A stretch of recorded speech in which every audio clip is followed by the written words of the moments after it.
Halo, selamat malam teman-teman businesspreneur semua. Gimana nih kabarnya hari ini? Semoga teman-teman businesspreneur sehat selalu ya. Dan semoga nih bisnisnya ini berjalan dengan lancar. Amin. Oke, sebelum kita mulai teman-teman boleh banget ya tulis di kolom komen nama dan domisili teman-teman. Plus kalau teman-teman lagi ada ngadain bisnis, ada usaha, boleh banget ditulis nama, domisili, dan usahanya teman-teman. Oke, hari ini kita bakalan sesi Q&A live bareng Pak Budi Isman, salah satu panel expert dan founder dari Business ID. Teman-teman boleh banget menyiapkan pertanyaan yang akan ditanyakan ke Pak Budi langsung, yang siapa tahu nih bisa membantu permasalahan bisnisnya teman-teman. Oke. Halo, selamat malam semua. Yuk tulis di kolom komen nama dan domisilinya. Halo, selamat malam Pak Budi. Malam Salwa, apa kabar? Alhamdulillah sehat. Gimana nih kabarnya Pak Budi? Sehat. Bisa dengar suara saya? Jelas Pak, jelas. Oke, kalau teman-teman yang sudah hadir belum dengar suara, kasih tahu ya, biar kita coba perbaiki gitu. Selamat malam semuanya ya, para teman-teman bisnis partner semuanya. Waalaikumsalam, Alfio ya. Jadi dari mana aja nih Salwa yang sudah hadir? Ada dari Jakarta, ada dari mana tadi? Ada yang dari Batam. Wah, intinya teman-teman yuk tulis nama dan domisilinya nih, biar rame kita tahu teman-teman dari mana aja nih. Sip. Tasikmalaya. Halo. Asar juga ada ya. Dari Cimahi. Dari Bengkulu. Mantap. Bengkulu, ya pengen juga nih ke Bengkulu nih, udah lama nggak ke sana ini. Dari, Wah, Bukit Tinggi nih. Ada. dari Bandung, Sidoarjo. Mantap, seluruh Indonesia ya. Mudah-mudahan ada manfaatnya malam ini, Salwa. Oke, Rabbal Alamin. Oke. Bentar. Padang, adik ya. Iya. Oke, Jayapura, mantap. Suaranya terdengar nggak Pak? Saya tadi koneksinya sempat terputus. Ya, terputus tadi sedikit, tapi udah dengar lagi nih. Oke. Oh, ada Kobon. So, itu anu ya, Mas Agus ya. Oke, kita mulai aja gimana, Salwa? Ini topiknya fokus satu atau banyak bisnis sekaligus. Wah, topiknya menarik nih ya, Pak. Oke, boleh mungkin nih Pak dibicarakan dulu, dijelasin dulu soal topik malam ini. Iya, mungkin sebagai pembuka, walaupun tentunya ini adalah cara rutin ya dari bisnis.id live bersama teman-teman ya, hari ini, malam ini yang host itu tentunya bisnis.id dan saya. Biasanya hari Senin dengan Pak Baskoro Hadi ya, Salwa ya. Betul. Hari Selasa dengan expert 20 panel expert, jadi bergilir. Nah, hari Rabu. Oke, Jadi kita ada 3 Oke. nih. Senin, Selasa, dan Rabu. Oke. Ya, terima kasih. Jadi mudah-mudahan teman-teman malam ini, selamat malam semuanya. Assalamualaikum warahmatullahi wabarakatuh. Salam sejahtera untuk teman-teman semua. Mudah-mudahan situasi Indonesia, situasi bisnis ya makin lama makin baik, walaupun tentunya ini apa namanya ya, situasi krisis COVID ini masih belum terlalu stabil ya. Pemerintah juga sudah mulai melonggarkan, tapi ada ancaman baru ya yang teman-teman harus pertimbangkan juga nih. Ada yang dikatakan invasi dari Rusia ya kepada Ukraine atau Ukraina gitu ya. Nah, ini mungkin sebagian kita bisa merasakan dampaknya, baik yang negatifnya maupun positifnya. Tetapi juga kita harus waspada aja bahwa bisa saja dampak dari peperangan di Rusia dengan Ukraina ini punya dampak yang bisa negatif juga ya terhadap perekonomian dunia, mungkin juga terhadap logistik, supply chain gitu ya, yang Anda semuanya para pebisnis harus waspada gitu ya, waspada dan mulai juga mencari apa namanya itu ya, mitigasi. Kalau seandainya dampaknya negatif, apa sih yang harus kita lakukan? Kemudian kalau dampaknya positif, apa yang harus kita lakukan gitu ya? Karena sudah pasti misalnya harga minyak ya sekarang di dunia ini sudah lagi rekor-rekor tingginya, Naik. harga batu bara, iya semuanya. Jadi itu bisa saja akibat BBM kita juga akan naik, akibatnya logistik biayanya naik, berarti akan ada kenaikan-kenaikan biaya dan segala macam. Nah ini harus dipertimbangkan oleh teman-teman ya. Oke, jadi itu sedikit ya pembukanya dari saya. Nah mungkin topik malam ini sebagai bahan untuk teman-teman bisa mungkin diskusi ya dan dalam tanya jawab ini ya nanti tentunya Anda bebas ya untuk bertanya. Nantinya mungkin Salwa bisa memilih nantinya pertanyaan-pertanyaan, saya juga akan lihat sendiri ya. Anda bisa di apa namanya ya, di tombol pertanyaan ya, bisa Anda tanyakan di situ atau di chatnya langsung juga mungkin bisa ya. Oke, topik mungkin hari ini saya coba ambil topik yang disampaikan oleh Salwa tadi dari bisnis.id soal kita ini milih apa ya? Milih punya satu bisnis dulu gitu ya. Atau mau bisnis banyak sekaligus gitu ya. Jadi fokus ke satu atau punya banyak bisnis sekaligus gitu. Nah, ini pertanyaannya saya nih kepada teman-teman dan mungkin bagi teman-teman yang sudah sering mungkin memantau Instagram saya dari dulu mungkin ya, mungkin beberapa kali saya juga menyampaikan soal topik ini. Jadi saya angkat kembali. Nah, kenapa sih saya angkat kembali malam ini untuk teman-teman? Saya akan mulai mungkin dari mungkin cerita ya, cerita pengalaman dengan banyak teman-teman yang kita coba bantu selama ini lewat bisnis.id, lewat mikroinvestindo saya, lewat Yayasan Pro Indonesia ya, lewat program-program binaan UMKM ya. Nah, dari pengalaman selama ini dan juga mungkin dalam tahun-tahun belakangan ini, juga mungkin beberapa bulan ini ya saya temui ada cerita gini. Pertama cerita soal ada pengusaha ya, mungkin waktu dia pengusaha kecil juga, entrepreneur awalnya mungkin sama dengan banyak teman-teman yang ada di sini malam ini. Dia coba membangun sebuah bisnis. Nah, tapi mungkin karena pengetahuannya kurang, mungkin juga karena hanya mengandalkan keberanian dan mencoba-coba itu ataupun mungkin terpaksa gitu ya. Maka dibuatlah sebuah bisnis dia coba. Kemudian gagal. Kemudian cobalah yang lain. Ya, kemudian akhirnya yang gagal juga. Nah, dari pengalaman kegagalan itu ada dua pemikiran yang saya lihat dilakukan oleh beberapa teman-teman ini. Satu, dia merasa bahwa wah kalau saya mau bangun bisnis mending saya punya beberapa sekaligus saya coba gitu ya. Saya coba bisnis beberapa supaya kalau yang ini mati ya minimal ini adalah gitu ya. Nah, itu salah satu cara berpikirnya. Tapi ada juga ya yang teman-teman yang berpikir bahwa ini pengalaman saya membangun bisnis, saya coba ini, coba itu, nggak ada yang fokus gitu ya. Maka dia mencoba memfokuskan ke satu bisnis saja dulu. Nah, itu cara yang lain lagi. Nah, yang mana menurut teman-teman ya, kalau mau tulis ya, kira-kira dalam cerita ini yang akan sukses gitu ya. Nah, setelah misalnya katakanlah 5-10 tahun gitu ya. Dari cerita tadi itu. Dia ada satu yang dia mencoba ya berkali-kali gagal, kemudian dia berpikir ya udahlah saya coba bisnis, tapi saya nggak mau satu aja, saya mau coba beberapa.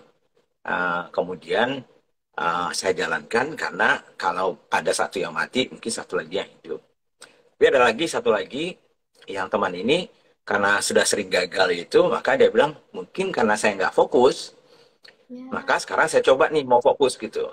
Nah, kira-kira menurut teman-teman siapa yang mungkin ya berhasil nih? Coba mungkin kalau mau tolong ditulis nih, yang fokus atau yang banyak bisnis gitu. Ya, boleh ditulis. Ayo. Kalau Salwa sih pilihnya fokus, Pak. Karena Oh gitu ya. Salwa, Salwa ini kayak gak bisa fokus ke banyak, tapi cukup satu fokus, bener-bener satu dulu, baru yang kedua, yang ketiga. Jadi Salwa tuh nggak bisa namanya fokusnya terbelah banyak-banyak kayak gitu. Soalnya pernah ngerasain dan Oke. itu sesuai karakter mungkin ya, sesuai karakter dan waktu kayak gitu. Oke. Jadi ada yang bilang oke, Andre bilang fokus, ada Muri Handayani bilang banyak gitu ya. Maulana bilang ya saya mau fokus gitu ya. Ada Wina bilang dua-duanya tergantung kemampuan gitu ya. Oke. Jadi jadi ada dua, memang ada dua pemikirannya. Dan saya tidak mengatakan satu itu akan pasti lebih berhasil daripada yang lainnya. Jadi memang ada faktor-faktor tertentu ya yang akan membuat Anda mungkin sukses ya di bisnis yang banyak sekaligus ataupun yang fokus ke satu aja. Tapi juga ada risikonya. Dua-duanya punya risiko juga. Yang Hmm, fokus itu bisa saja juga gagal, tapi betul. yang banyak juga gagal. Nah, apa sih yang membedakan? Kan gitu ya. Apa yang membedakan gitu ya? Nah, yang membedakan itu sebetulnya adalah pertama ya, satu adalah yang namanya sumber daya kita. Ya. Jadi kalau kita itu membangun sebuah bisnis tentunya, pada umumnya teman-teman ini kan menjalankan bisnis awalnya mungkin sendirian, mungkin satu atau dua gitu ya, dua orang gitu ya. Dananya pun ya kan tidak punya misalnya 100 miliar ya, yang langsung bisa dijalankan misalnya. Mungkin kita punya cuman 10 juta, 50 juta, 100 juta ya. Saya nggak tahu ya, artinya mungkin teman-teman juga ada yang punya bisnis yang punya modal 10 M sekaligus ya. Tapi ya kembali saya katakan, yang namanya sumber daya itu kan sumber daya pertama manusianya. Jadi siapa sih yang memikirkan dan yang akan menjalankan bisnis itu? Hmm, Apakah hanya Anda sendiri saja atau Anda dari awal sudah membangun timnya Anda dan sumber daya yang Anda mau jalankan dengan bisnis tersebut. Jadi ada soal sumber dayanya ya. Lalu yang kedua, ada yang namanya sumber daya uang. Ya, yang keduanya. Nah, sumber daya uang ini tentunya adalah keterbatasan kita ya. Karena tidak ada satupun manusia di dunia ini yang tidak terbatas uangnya. Sekaya apapun orangnya, pasti ada keterbatasan. Nah, jadi kalau teman-teman juga yang mulainya dari kecil segala macam, pasti ya sumber dayanya juga terbatas toh. Berapapun itu. Entah itu 50 juta, 10 juta, 1 miliar, 100 miliar, tetap terbatas. Nggak ada yang nggak ya. Nah, kemudian apa sih yang mungkin membatasi lagi? Jadi tadi ada sumber daya orangnya, kemudian sumber daya uangnya, kemudian yang ketiga adalah sumber daya waktunya. Ya, nah, waktunya. Jadi berapa banyak sih waktu yang akan kita fokuskan ke sebuah bisnis? Jadi kalau kita punya satu bisnis, berarti kita memfokuskan ke satu bisnis. Kalau kita punya dua bisnis, berarti kita mempunyai waktu yang kita pecah untuk menjalankan dua bisnis. Sumber daya uang dipecah menjadi dua bisnis. Pemikiran kita, sumber daya kita manusianya juga berarti harus dipecah. Nah, secara logikanya, gitu ya, logikanya adalah pengalaman saya selama ini, kalau kita nggak fokus biasanya, ya di awal-awal terutama tentunya ya dengan sumber dayanya kita itu, kalau kita mencoba menyebarkan ya sedikit-sedikit istilahnya ya sumber daya kita itu, maka dampaknya itu kan tidak optimum ya, dampaknya. Nah, jadi tadi itu misalnya katakanlah kita punya 5 bisnis, ya. Kita punya dana cuman misalnya 100 juta. Berarti 100 jutanya mungkin dibagi menjadi apa namanya ya, 5 ya, dibagi 5 ya. Kemudian ya, tadi waktu misalnya, bayangkan waktu kita cuma 24 jam nih. Nah, 24 jam kalau dibagi 5 aja, cuman berapa jam yang kita memberikan waktu untuk itu. Nah, plus kalau diri kita hanya sendiri, bayangkan kita yang harus memikirkan lima-limanya gitu. Nah, biasanya di awal-awal kalau sumber daya kita terbatas, ya, tentunya kalau saya berpikir, ya mungkin lebih bagus kita mencoba memfokuskan dulu ke satu, gitu ya. Walaupun misalnya ada pemikiran-pemikiran lain, gitu ya. Jadi itu satu. Ya. Kecuali tadi itu, kecuali kalau Anda punya sumber daya uangnya cukup banyak, sehingga Anda bisa merekrut orang, di mana orang itu Anda bisa tempatkan untuk menjalankan bisnisnya masing-masing tanpa Anda terlibat terlalu banyak, ya. Kemudian Anda sendiri juga bisa misalnya ya, untuk tentunya berbagi ya dengan tim itu untuk mengelolanya itu. Nah, faktanya, faktanya kalaupun ada, jadi banyak juga teman-teman yang bilang, loh saya punya banyak bisnis Pak, jalan semua, ya kan itu ya, hidup semua, jalan semua, betul, bisa jadi, ya, alhamdulillah kan gitu ya, syukur bisa jalan semua. Tapi pertanyaannya adalah, yang jalan semua itu apa sih maksudnya, kan itu ya. Nah, jadi yang jalan semua itu apa? Apakah jalan semuanya? Ya mungkin hidup semua. Tapi hidupnya ya rata-rata aja, kan gitu ya. Jadi mungkin belum ada yang betul-betul bagus misalnya ya. Jadi sekedar hidup bagi saya bukan tujuannya kalau saya mau membangun bisnis gitu ya. Kalau saya membangun bisnis ya kalau memang bisa lima-limanya memang bagus banget, bisa sukses ya. Dan sukses itu pun tentunya apa namanya kriterianya ya bisa beda-beda kita sih. Jadi saya tidak mengatakan kalau Anda merasa bahwa Anda bisa menghasilkan 5 juta sebulan di satu bisnis, lalu Anda bangun 10 bisnis sehingga Anda dapat 50 juta sebulan, ya kalau menurut Anda itu adalah sebuah sukses, ya nggak apa-apa juga gitu. Nah, jadi cuman menurut saya sih itu ya belum apa-apa. Kalau betul-betul mau bisnis, karena sering yang saya sampaikan ya mungkin di tempat-tempat lain atau di forum-forum lain, menjalankan bisnis yang 1 juta rupiah dengan menjalankan bisnis yang 1 triliun, waktu habisnya sama aja. Pusingnya juga mungkin sama juga gitu ya. Tapi hasilnya beda gitu. Nah, jadi ujung-ujungnya yang mana yang pilihan kita terserah Anda. Oke? Nah, jadi saya ambil studi kasus ya, studi kasus biar Anda bisa menangkap ya apa yang kita bicarakan malam ini. Jadi banyak studi kasus yang saya lihat gitu ya, mereka itu yang awalnya misalnya ya, awalnya itu bisnisnya satu, kemudian dia lihat bisnisnya itu berkembang bagus gitu ya, cepat berkembang, ada profitnya dan segala macam. Misalnya katakanlah dia sudah sekarang bisa sampai 5M sebulan misalnya ya. Nah, dari 5M sebulan omsetnya itu katakanlah dia dapat misalnya 10%-nya net profitnya. Jadi dia bisa mendapatkan mungkin sekitar 300 sampai 500 juta sebulan. Nah, banyak yang orang tergoda ya, bahwa dia merasa bahwa omsetnya sudah sampai 5M sebulan itu kayaknya itu sudah bagus gitu ya. Nah, kemudian tergoda karena ada profitnya tadi itu. Nah, kemudian mencoba mencari lagi peluang lain. Nah, apalagi sekarang ini kan di sosial media, di apapun ya, namanya entrepreneur ya, pasti pengen mencari semua peluang gitu ya. Nah, begitu dia lihat, wah ini peluang ini bagus nih, saya bangun lagi ini. Wah, ini ada lagi peluang ini. Itu juga bagus gitu ya. Nah, jadi tadinya ya, bisnisnya yang sudah bagus tadi itu gitu ya.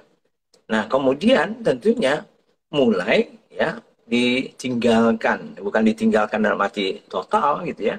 Tapi karena memang waktunya tadi itu waktunya juga terbatas, cuma 24 jam. Sekarang dia ada mainan baru nih. Nah, mainan baru ini kan perlu lagi nih Karena biasanya untuk memulai sebuah bisnis itu pasti akan lebih banyak waktu yang habis gitu, ya. Waktu yang habis gitu ya. Sehingga dia mulai membagi waktunya ke sini. Habis itu ada lagi peluang lain, dia ambil lagi, dia bagi lagi waktunya segala macam. Nah, akibatnya ya, apalagi tadi itu ya, kalau orang yang tadi itu bisnis yang pertama itu orangnya sebetulnya belum disiapkan. Timnya pun kalau ada misalnya masih belum tim yang betul-betul kuat yang bisa independen menjalankan bisnis ini gitu ya.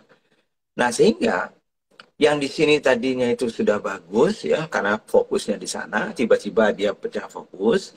Yang ini akhirnya turun, yang ini belum siap. Nah, itu sudah berapa kali saya cerita soal ini. Dan itu banyak sekali kasus-kasusnya saya dapatkan. Nah, jadi kalau Anda mau misalnya membangun bisnis, ya, kalaupun Anda nantinya ingin tentunya mencari peluang yang lain, ada dua cara. Pertama adalah Anda bangun tim baru untuk mengelola bisnis yang baru. Sehingga Anda masih bisa mengawasi, karena tim yang pertama itu harusnya Anda bina, Anda kembangkan, Anda buat mereka bisa independen menjalankan bisnisnya, sehingga Anda membangun yang satu lagi dan juga dibangun tim yang baru, gitu ya. Sehingga dia mempunyai tim yang berbeda-beda, ya. Nah, kemudian atau tadi itu ya, Anda bisa saja ya masuk ya, misalnya ke bisnis yang lain, tapi bukan sebagai pengelolanya. Gitu. Jadi Anda berpikir seperti investor. Gitu. Jadi Anda menjalankan satu bisnis, tapi Anda investasi mungkin di tempat yang lain, di mana ada orang lain yang ahli menjalankannya. Itu salah satu lagi cara yang mungkin bisa dilakukan misalnya ya. Nah, kenapa saya sarankan seperti itu? Seperti tadi itu. Karena mungkin tingkat kepuasan kita berbeda-beda, tingkat target kita berbeda-beda, kita merasa bahwa kita sudah sampai di ujungnya, padahal mungkin bisnis ini betul-betul bisa peluang untuk menjadi sangat-sangat besar. Tapi karena kita nggak fokus, akhirnya dia menjadi bisnis yang rata-rata aja.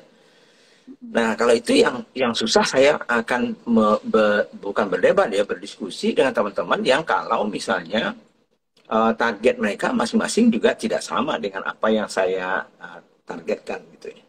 Karena sukses dan angka yang saya mungkin pikirkan sebuah bisnis yang bagus itu mungkin 1 triliun, mungkin 500 miliar, tapi kalau teman-teman merasa 50 miliar sudah cukup, ya itu beda lagi. Ya. Nah, tapi itulah mungkin diskusi dari teman-teman ya. Nah, terserah tentunya teman-teman. Nah, lebih parah lagi tentunya adalah tadi itu, ada bisnis yang tadi itu satu yang bagus itu, tapi karena dia sudah investasi di tempat yang lain, sumber daya yang ada, tim yang sekarang ini ada itu pun dipakai untuk menjalankan bisnis yang lain itu. Ya, kecuali kalau tadi itu ya, kita memang mempunyai strategi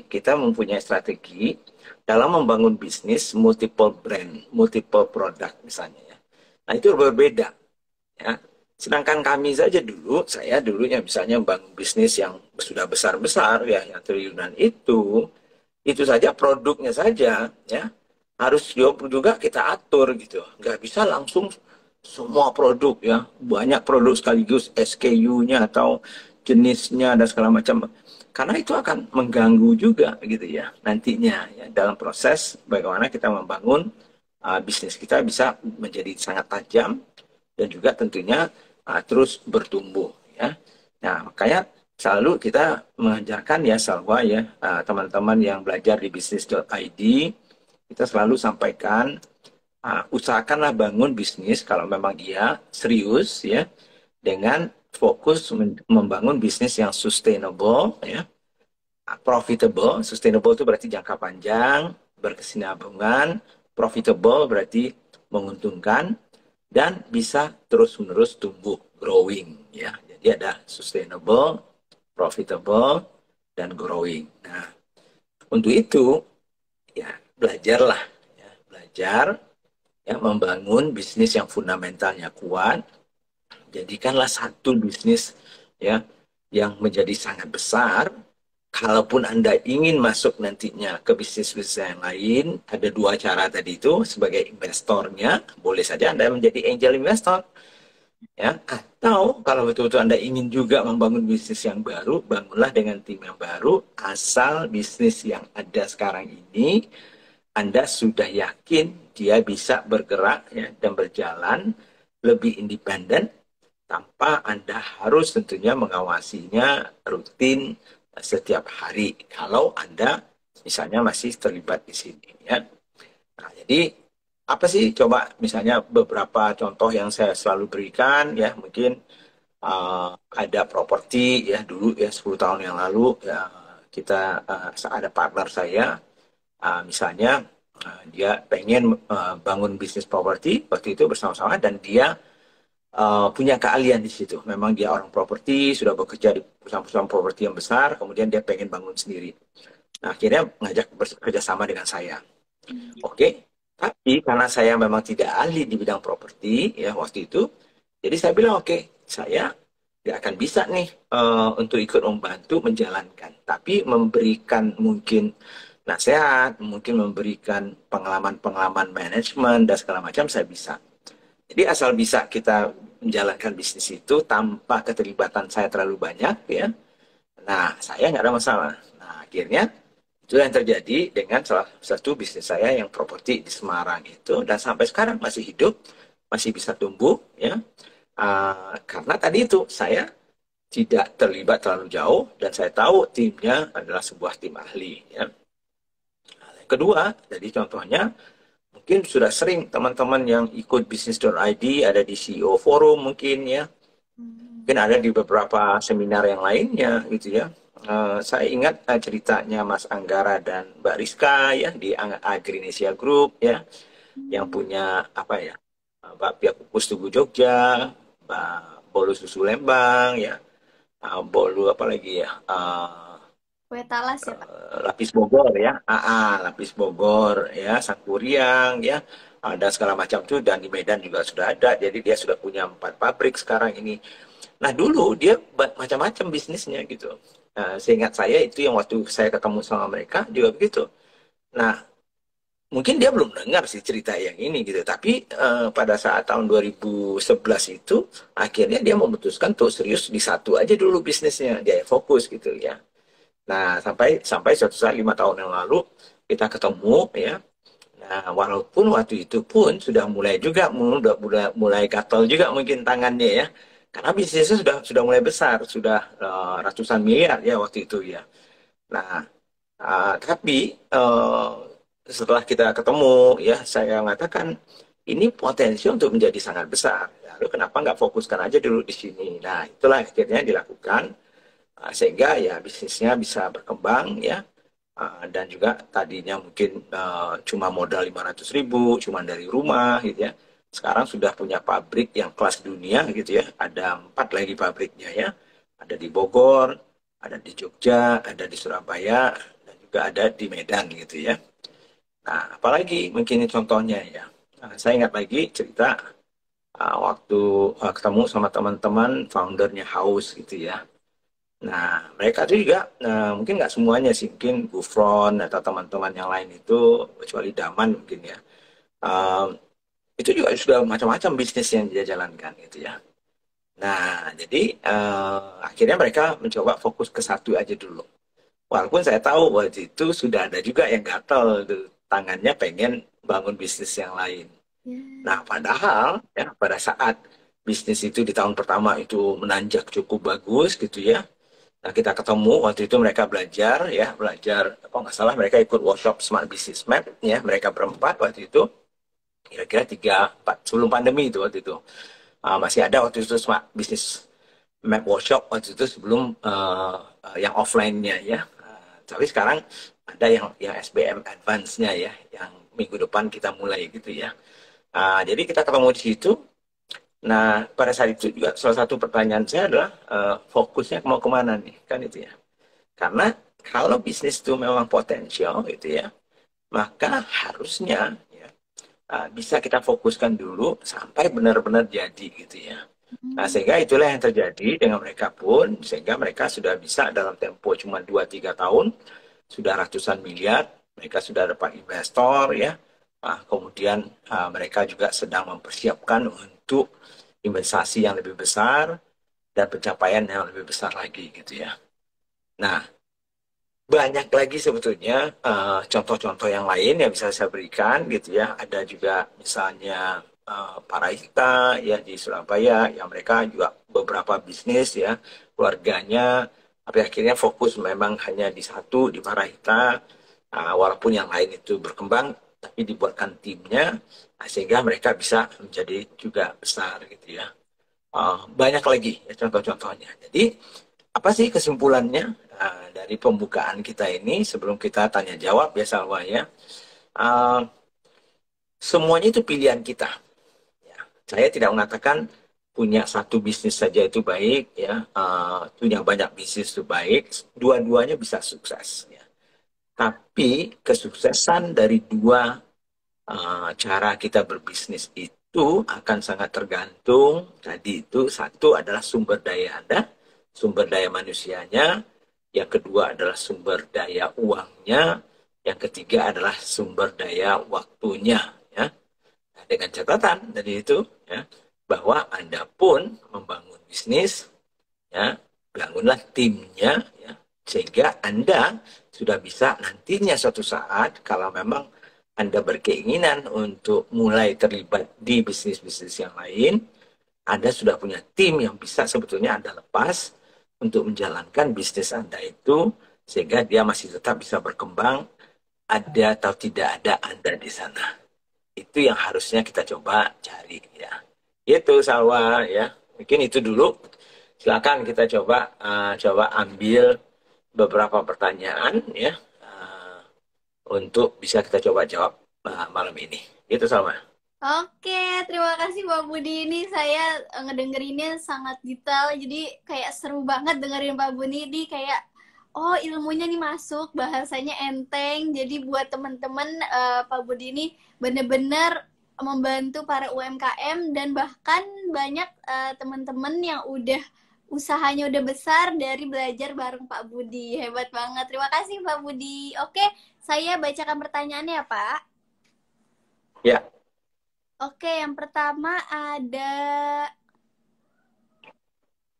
dari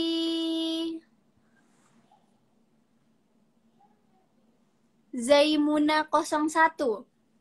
Hai, oke. selamat malam Pak. Mau tanya, apa yang harus dipelajari dahulu saat menjalankan bisnis? Apa yang dipelajari dulu saat menjalankan bisnis? Oke. Ya sebetulnya untuk menjalankan bisnis tentunya pertama bagaimana memilih bisnis apa yang kita ingin jalankan ya itu aja Anda harus belajar ya artinya kategori bisnis apa sih yang Anda inginkan. Yang kedua tentunya kalau Anda sudah pilih itu tentunya Anda harus memilih apa sih kategori itu yang Anda ingin berikan solusi atau keperluan atau melalui produk dan jasa Anda gitu ya itu yang namanya anda menyiapkan produk atau jasa yang ingin tentunya Anda berikan sebagai solusi atau keperluan untuk konsumen yang Anda sudah bidik dan pilih itu. Ya. Nah, sebetulnya yang paling gampang adalah sebetulnya ada seperti yang berkali-kali saya sampaikan dan juga setiap saya live IG ya malam seperti ini ya, masa Smart Business Map yang ada di business.id ada e-course-nya ya Smart Business Map 7.0 7.0 itu ya. Ada 12 pertanyaan. Kalau Anda pelajari saja itu dulu sebagai basis utama Anda untuk mempelajari melihat bisnis itu secara utuh, itu cukup ya. Kemudian tinggal mengeksekusinya dan kemudian belajarlah lagi untuk memperdalam dari setiap pertanyaan-pertanyaan itu. Mungkin itu dulu sawahnya. Oke, siap. Terima kasih pertanyaannya Kak Zaimuna. Lanjut ke pertanyaan kedua. Ada dari Hernawan Oktav. Malam, Pak. Ya. Bagaimana mempertahankan profit di tengah kenaikan HPP karena krisis saat ini? Seperti itu, Pak, pertanyaannya. Bagaimana Mbak Bis? Sebetulnya simpel ya. Di Smart Business Map pun saya menyampaikan ya, rumus sederhananya kan gampang ya. Bisnis itu memang harus dapat profit ya. Kalau enggak, buat apa bisnisnya? Walaupun tentunya tidak harus langsung ya, kita mendapatkan profitnya. Nah, rumusnya profit itu didapat dari mana sih? Tentunya dari sisi jualan kita, omset kita itu berapa gitu ya. Kemudian dikurangi biaya kita berapa. Kalau ada sisanya, jadi kalau omsetnya lebih besar dari biayanya, kan kira-kira kan gitu ya, sederhananya. Maka ada profit. Nah, sekarang pertanyaannya adalah, tadi itu, yang mana nih yang ada persoalannya? Tadi biaya kan berarti ya, ada Ya, kenaikan HPP nih. Jadi kalau omset Anda tidak bisa naik, sedangkan HPP Anda sudah naik, tentunya sudah pasti berkurang dong, ya, hmm, profit Anda kan gitu ya, keuntungannya.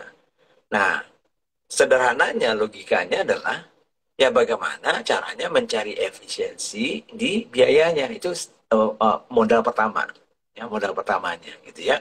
Kalau Anda tidak bisa menaikkan omsetnya kan gitu ya.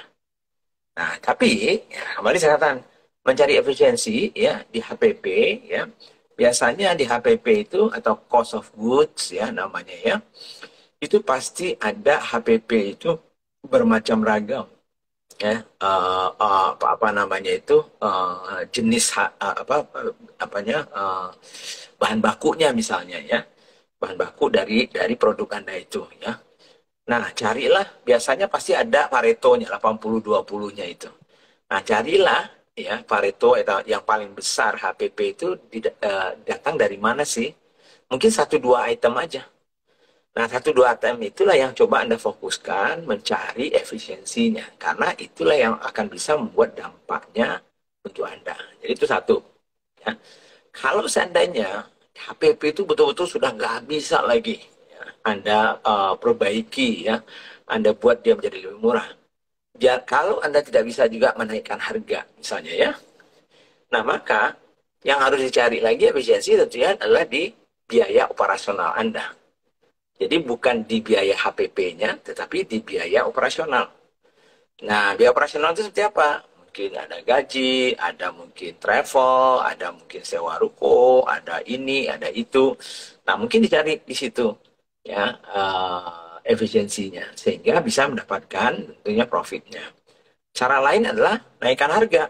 Nah, cuman menaikkan harga tentunya ada risikonya. iya. Kalau kita naikkan harga, kalau nggak hati-hati, malah menurunkan penjualan kita. Jangan-jangan omsetnya turunnya lebih banyak ya pada saat kita naikkan harga ya. Jadi itu harus hati-hati juga. Nah, cuman kembali saya katakan cara untuk melihat apa namanya revenue kita itu atau omset kita itu kan datangnya dari volume dikali harga. Oh iya. Kalau harganya nggak bisa kita naikkan, kalau kita takut menaikkan harga, maka volumenya yang harus kita naikkan. Nah, volumenya itu berarti penjualannya, ya, volume, jumlah orang yang makan atau jumlah orang yang membeli, ya, itu yang harus ditingkatkan jumlahnya. Nah, untuk mendapatkan kenaikan volumenya, dari mana datangnya?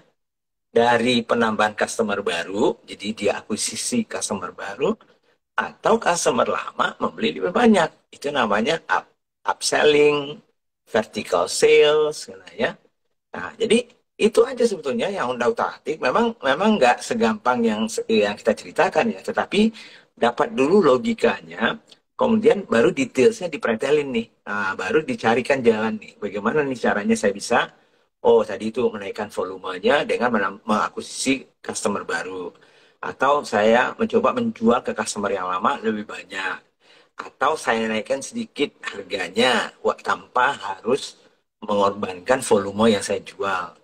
Atau tadi itu mencari efisiensi di HPP yang paling besar apanya.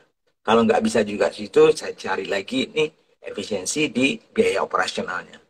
Kalau nggak ada juga lagi itu, ya sudah Anda harus terima bahwa Anda harus berkurang profitnya. Ya. Sambil Anda mencari jalan lagi, mungkin perbaikan ada, mungkin suatu saat harganya juga akan lebih mudah lagi. Nah, Hmm. itu caranya sih sama. Oke, baik. Terima kasih Pak Budi. Ini semoga dicatat nih ya sama Kak siapa tadi? Kak Alfi. Dari Kak Herna. Dari Kak Herna. Oke, lanjut ke pertanyaan lagi. Fafa Farid Wajdi.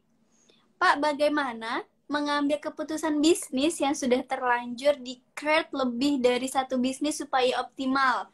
Apakah memastikan bisnis lainnya hanya menyisakan satu bisnis agar fokus atau tetap dijalankan semua dengan konsep assessment orang yang tepat? Gitu pertanyaan. Ya, sebetulnya sih tergantung Anda sih dan keberanian Anda gitu ya.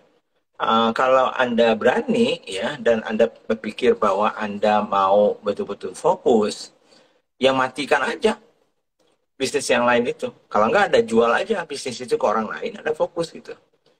Jadi jangan juga khawatir kalau memang Anda, tapi tentunya Anda harus pilih dulu nih bisnis mana yang Anda ingin lanjutkan gitu. Tentunya bisnis yang punya potensial yang lebih baik, yang mungkin Anda sudah investasi lebih banyak, yang masih tumbuh, masih bagus performanya. Nah, kalau memang Anda mau fokus di situ, yang lain-lain itu ya sudah, Anda tinggalkan aja. Anda jual mungkin ke teman Anda atau Anda matikan. Jangan ragu untuk mau mengambil kadang-kadang keputusan yang baik gitu ya untuk melakukan itu ya. Nah, saya kasih contoh gitu ya. Dulu waktu saya di perusahaan yang lama, seperti yang saya ceritakan, sering saya ceritakan di workshop saya ya, terutama di workshop triple value ya. Saya berikan mereka studi kasus ya, di mana pada saat itu saya punya beberapa brand ya di bisnis kami waktu itu ya. Cuma satu brand itu mayoritas bisnisnya datang dari satu brand, ya, hampir 85%. Nah, sedangkan sisanya ada satu dua brand lain itu 15% dari semua omset yang kami hasilkan gitu ya. Nah, itu sekitar sekitar waktu itu ya sekitar berapa triliun.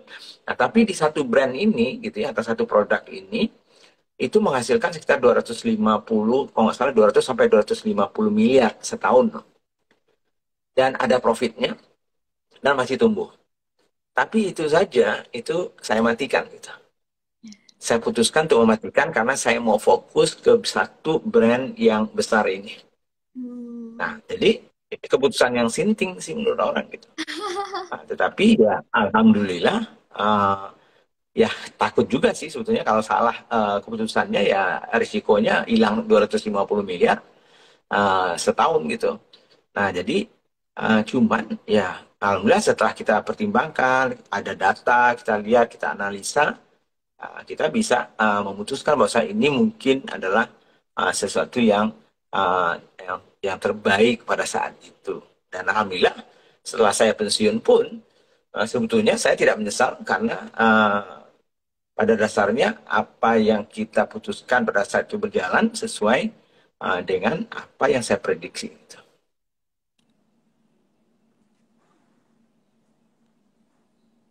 Halo Pak Budi, maaf terputus. Ya, memang terputus. Bisa dengar? Teman-teman bisa dengar nggak ya? Saya aja ya. Salwa yang putus atau saya yang terputus nih? Pak Budi yang terputus. Suaranya nyampe tapi loading terus gitu wajahnya. Maksudnya kayak nge-freeze gitu gerakannya. Masa? Iya, iya. Sekarang masih? Masih, Pak. Masih, tapi suaranya terdengar jelas. Tapi gambarnya freeze gitu, kayak nggak bergerak. Oh, nggak teman-teman bisa lihat nggak ya?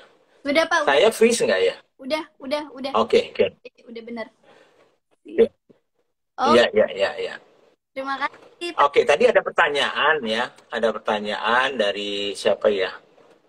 Tadi mungkin saya lihat juga Oh, ada contoh lain di Amira First gitu ya. oh iya. Ada contoh lain dia Pak bisnis yang dimentorin Pak Budi Selerotis Tugu Jogja Surabaya banyak sih. Haus itu ya saya bantu juga, Microland di Semarang itu juga gitu ya. Sekarang ada ya, Forest Bubble misalnya ya. Parahita di Surabaya, ada Aulia, ada di Gorontalo, ya. Kalau di Jogja itu ASF, Cantik Jelita, ya, kosmetik gitu ya. Ada juga Kirimin Aja gitu ya. Apalagi ya, Fashion ada tuh Pak. fashion juga ya. Ada Jilbrave ya. Banyak yang ikut ya. Banyak banget ya, susah juga saya nyebutin ya. Tapi Lupa ya Pak. yang saya ya akan ada yang saya bantu secara biasa lah, mentoring biasa, ada yang ikut program, tapi ada yang lebih dalam saya bantu gitu ya, seperti Haus, Agrinesia, Microland ya, Parahita misalnya, PTASF, Kirimin Aja, Cendol Pandan, kemudian apa, Mistik Kobar, itu beberapa yang lebih dalam saya bantu gitu ya, supaya teman-teman tahu juga. Banyak sih contohnya ya, kalau mau silakan tanya ya. Ada Plaza Kamera di Surabaya juga waktu itu ya. Siapa lagi ya, banyak sih, saya malah nggak ingat juga sih semuanya gitu. Tapi saya bisa buat listnya gitu ya. Saking Yang ikut program kita sudah ribuan sih ya, Salwaya bisnis.id, tapi yang betul-betul kita mentori lebih dalam ya paling mungkin sekitar 70 lah ya, selama ini gitu ya. Tapi kan mentornya kan ada yang dalam ya, saya terlibat juga di dalamnya langsung. Ada yang sekedar memberikan nasihat, memberikan arahan, membantu membuat strateginya dan segala macamnya. Oke. Siapa lagi nih tanyaannya dari di sini? Apa lagi? Yang mana? di sini ada dari Kak Eskopior. Bukan dari Eskopior Pak. Dari Eskopior Ya. 82. Malam Pak, mau tanya kapan ya kira-kira waktu yang baik untuk menaikkan harga jual? Terima kasih. Gitu. Menaikkan harga jual tentunya harus dipertimbangkan ya. Pertama, apa sih yang akan menyebabkan kita menaikkan harga? Yang sudah pasti adalah kenaikan harga barang-barang kita, bahan baku kita, dan segala macamnya. Ya. Dan biasanya gaji orang atau biaya operasional itu jarang yang turun biayanya. Setiap tahun akan naik. Kalau HPP kita kebanyakan juga akan naik setiap tahun. Jadi artinya apa? Tidak mungkin kita tidak menaikkan harga. Ya.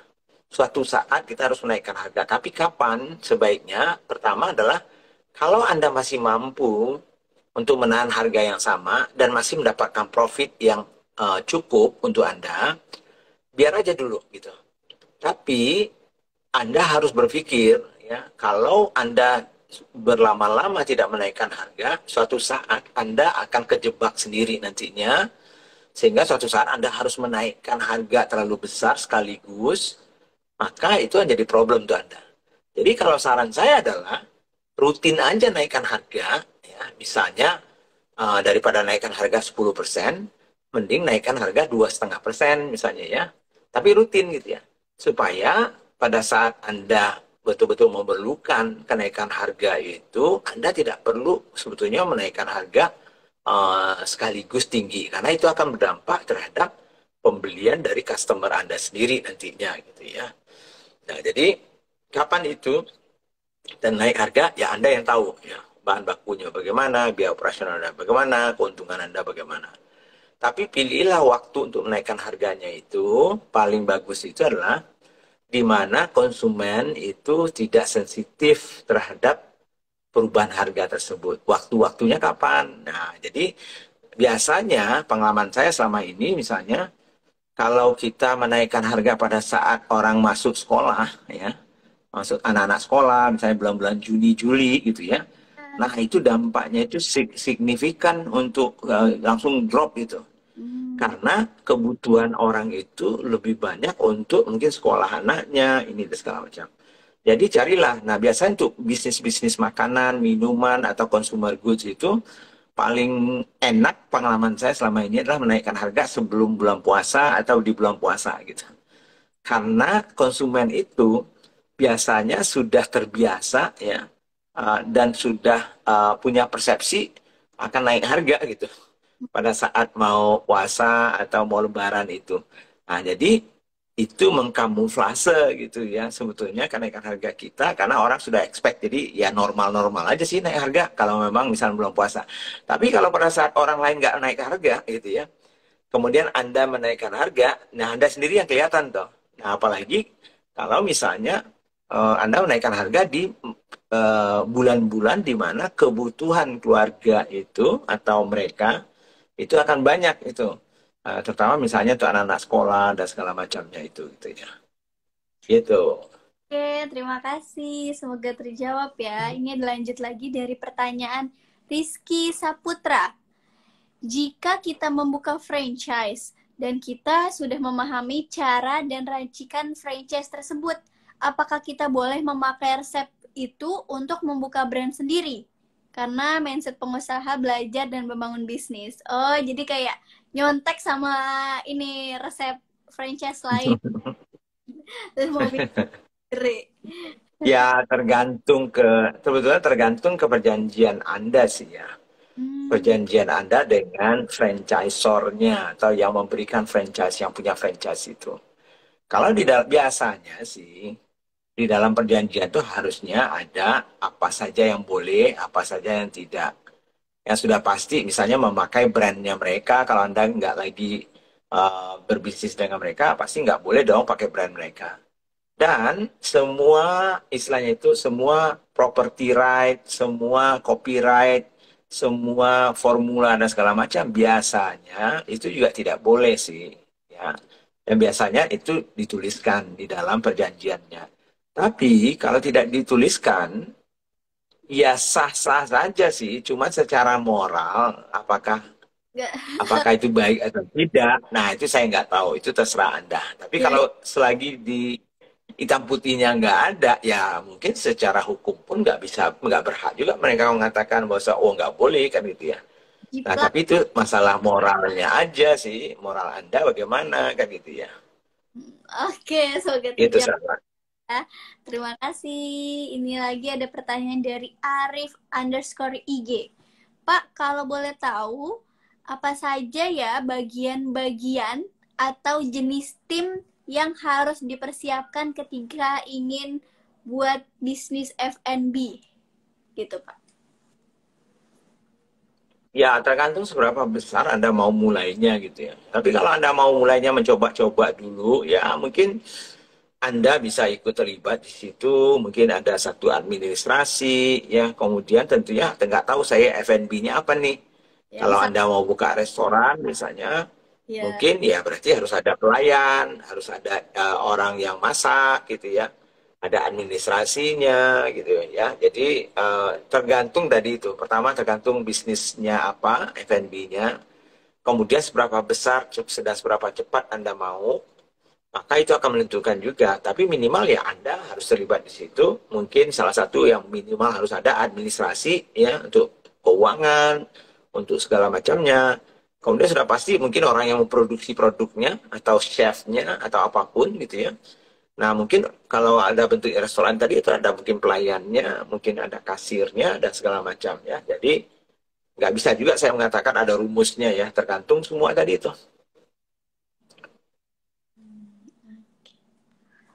Oke, terima kasih Pak. Ini ada pertanyaan lagi nih dari Hernawan yang tadi. Dalam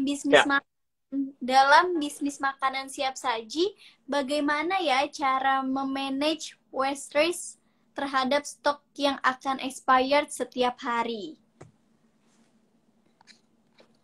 Ya, di dalam makanan siap saji, memang ya itu kan resikonya kan itu ya. Resikonya adalah kalau Anda barang bahan bakunya itu tidak bisa disimpan, berarti Anda harus buang. Jadi misalnya seperti sayur ya. Nah, sayur mungkin masih bisa, mungkin ditaruh di freezer atau apa ya, di kulkas misalnya ya. Tapi kalau ada yang nggak bisa, ya Anda berarti Anda harus buang. Nah, caranya meminimalkan waste-nya itu adalah dengan cara Anda mengelola dulu forecasting Anda. Jadi Anda harus forecast gitu ya. Anda harus forecast gitu ya, berapa kira-kira jualan Anda, sehingga Anda mempersiapkan bahan bakunya itu kira-kira sesuai dengan forecastnya, sehingga dia nggak kelebihan banyak, kalau kurang pun nggak kekurangan banyak gitu ya. Nah, kalau barang-barang bahan bakunya itu bisa tahan lama, itu boleh saja Anda stok lebih banyak sedikit gitu ya. Tapi menstok banyak pun juga sebetulnya kan tidak bagus gitu ya. Nah, jadi tetap saja pertama forecastingnya itu harus tepat dulu. Kemudian yang kedua tadi itu bahwa di dalam kita menyiapkan, menyajikan makanannya itu juga harus disesuaikan dengan standar dan SOP yang sudah ada supaya tidak ada kelebihan dan juga tidak ada kekurangan gitu ya. Itu mungkin starting point-nya begitu ya. Oke, siap. Terima kasih, Pak. Ini ada pertanyaan lagi dari... Sebentar. Alfionita. Saya izin bertanya, Ya. bagaimana cara untuk konsisten dalam berbisnis? Itu aja pertanyaan. Bagaimana konsisten berbisnis ya? Sebetulnya bukan hanya berbisnis ya, konsistensi kita melakukan sesuatu itu karena kita punya keinginan untuk melakukannya. Nah, keinginan untuk melakukannya itu biasanya datang dari motivasinya kita. Motivasi kita itu datangnya dari target atau apa sih sebetulnya tujuan dari yang ingin kita capai dalam hidup ini. Jadi sama gitu ya. Kalau Anda itu mau berbisnis itu tidak ada tujuannya, ya mungkin Anda tidak akan konsisten melakukannya. Tapi kalau Anda punya tujuan yang jelas, Anda berbisnis itu apa, targetnya apa, yang cukup istilahnya itu purpose-nya ya. Alasannya Anda mau berbisnis itu cukup mendalam dan inspiratif ya tujuannya, maka itu mungkin membuat Anda termotivasi untuk mau melakukan secara konsisten. Ya sama aja sebetulnya kalau misalnya katakanlah gini ya, kalau kita nggak ada, karena orang lain bisnis, kita bisnis gitu ya. Tapi kemudian kalau kita berbisnis misalnya karena kita pengen menyenangkan hati orang tua kita, pengen membuat bahagia orang tua kita pengen membeli rumah orang tua kita, karena selama ini orang tua kita mungkin nggak punya rumah misalnya ya, ini contohnya aja ya, yang simple gitu ya. Nah itu kan cukup inspiratif ya, dan cukup termotivasi kita untuk konsisten gitu ya, untuk mau ya. Tapi kalau nggak ada tujuannya ya asal bisnis, jadi apapun yang Anda lakukan, asal kuliah, asal bisnis, asal kerja, kan gitu juga sama gitu. Oke, siap. Terima kasih, Pak. Ini kayaknya ada pertanyaan terakhir nih ya, Pak. Dari Dua Susu Cafe. Nah, Ya. kita sudah rekrutmen orang nih. Terus kita orang yang direkrut agar segera satu visi dan misi. Kita harus disampaikan setiap hari meeting pagi. Apakah perlu harus dilakukan seminar internal kita menuju pencapaian tujuan owner dan karyawan? Seperti itu, Pak. Ya, sebetulnya bagus ya kalau Anda terus-menerus menceritakan soal visi Anda, apa belief Anda, apa yang ingin Anda capai dalam bisnis ini gitu ya. Maka memang caranya macam-macam sih ya. Nah, kalau Anda masih kecil bisnisnya, ya cukup dengan Anda setiap hari kan Anda ketemu mungkin sama mereka. Jadi mungkin ya cukup Anda dengan konsisten terus-menerus menyampaikan pesan-pesan ini. Story Anda itu apa sih kan itu ya.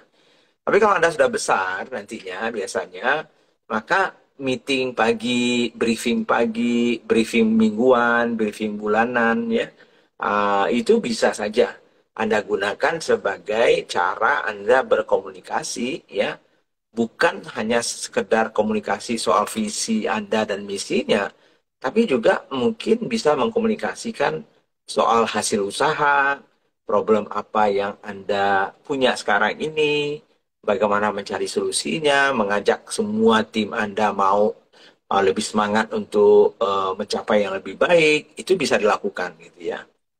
Jadi memang kita perlu tentunya terus-menerus menceritakan soal visinya kita sebagai owner ya, sebagai pemilik perusahaan atau yang menjalankan perusahaan gitu ya, agar tadi itu tim kita itu juga terinspirasi dan juga seperti sama visinya dengan kita sejalan, nah, sehingga nantinya lebih mudah untuk mereka mengeksekusi apa yang kita inginkan dari mereka.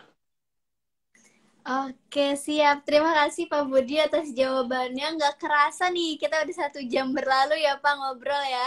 Dan banyak Ya, banget teman udah bertanya. Terima kasih atas pertanyaannya dan semoga terjawab ya oleh Pak Budi. Nah, bagi teman-teman yang pertanyaannya belum sempat terjawab, mungkin boleh di-save dulu nih untuk minggu depan ya Pak, kita live bareng lagi. Oke, terima betul, betul. kasih di waktunya dan selamat Oke, terima terima kasih. kasih semua teman-teman. Sampai jumpa lagi. Terima kasih. Selamat malam.